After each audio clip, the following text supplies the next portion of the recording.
Bonjour à tous, aujourd'hui nous allons voir comment on protège sa maison contre les cambriolages à l'aide d'un RFP1000 et de la nouvelle fonction qui est sortie il y a quelques semaines. Alors ce test va être fait avec une box Idobus pour le test d'aujourd'hui. Donc nous parlons aujourd'hui de la fonction Jam Alert du RFP1000. Vous pouvez aller voir sur le site de Zibou, vous avez plus d'informations. Il faut télécharger le logiciel de configuration pour mettre à jour son RFP1000. Moi j'ai pris la version 1.6. Et il faut aussi télécharger un des derniers firmware. Moi je viens de tester la version 1.26 pour l'article d'aujourd'hui. Nous allons voir tout ça ensemble, comment on le met à jour, comment on le configure et comment on simule un cambriolage avec un brouillard. Donc tout d'abord, comment on met à jour le RFP1000? Il faut le brancher en USB à son PC ou à son Mac. Donc voilà, moi je le branche, j'ouvre le logiciel de configuration que je viens de télécharger.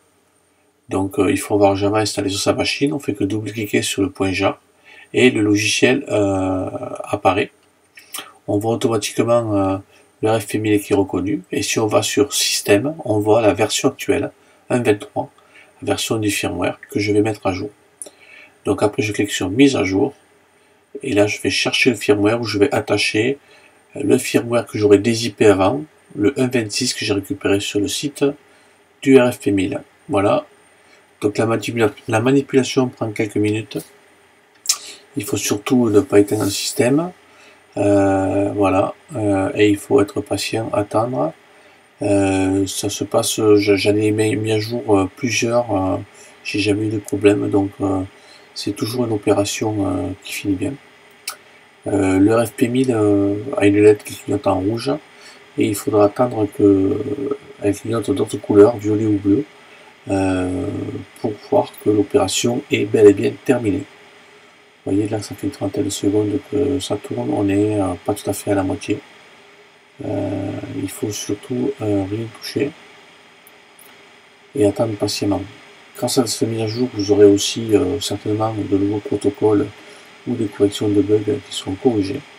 Donc il ne faut pas hésiter à mettre à jour son RFP1000 régulièrement.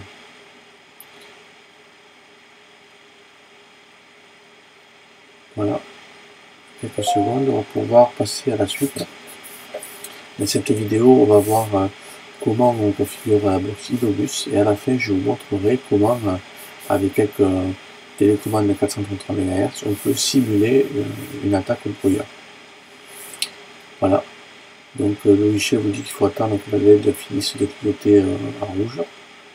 Donc on va voir tout de suite ce que ça donne. Là par exemple, voilà, c'est du rouge, puis tout d'un coup je crois qu'on voit un peu de violet. Un peu de violet, ça veut dire qu'il reçoit des émissions 433 ou 868. Pour l'instant là il se met à jour, c'est toujours du rouge.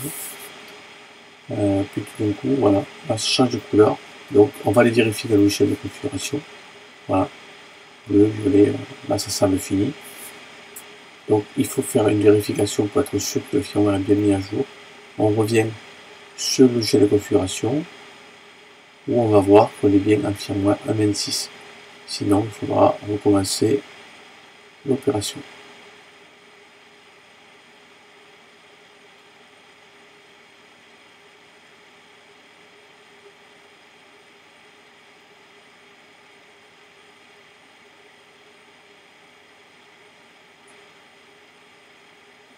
Voilà.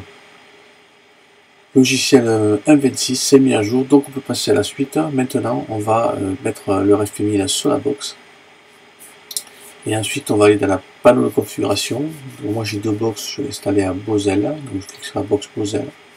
Et je vais voir le RFP1000 et bien sûr reconnu. Donc, moi, sur ma box, j'ai d'autres extensions. J'ai un RFXCOM, un Edisio, une clé Océan. Et j'ai mon RFP1000 qui vient de se rajouter, sur lequel en bas on voit qu'il y a une fonction pour toucher à la sensibilité. Donc il est conseillé de mettre un 3, 5 comme sensibilité. Mais pour faire des tests, il vaut mieux se mettre en 1 et envoyer beaucoup de signaux avec une télécommande pour voir et arriver à faire déclencher une simulation de brouillage. Mais en temps normal, sinon je reste sur 3. Donc voilà, dès qu'on a ajouté le RFP1000, on a quelques secondes après un protocole jamming qui arrive. Il faut créer le périphérique. C'est lui qui va vous permettre de détecter les brouillages. Donc voilà, un périphérique brouillage, type d'usage brouillage que je vais mettre dans mon groupe sécurité, là où je mets un petit peu tout ce qu'il faut surveiller à la maison. Voilà, un périphérique facile à créer. Il faut mettre de la bonne pièce. Moi je mets ça dans mon groupe sécurité. Voilà.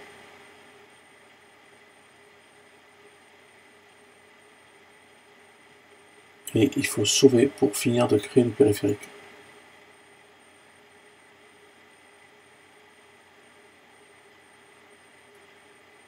Voilà, on va mettre le groupe sécurité pour voir si on a bien le nouveau périphérique. Et oui, voilà, j'ai un brouillage qui est OK.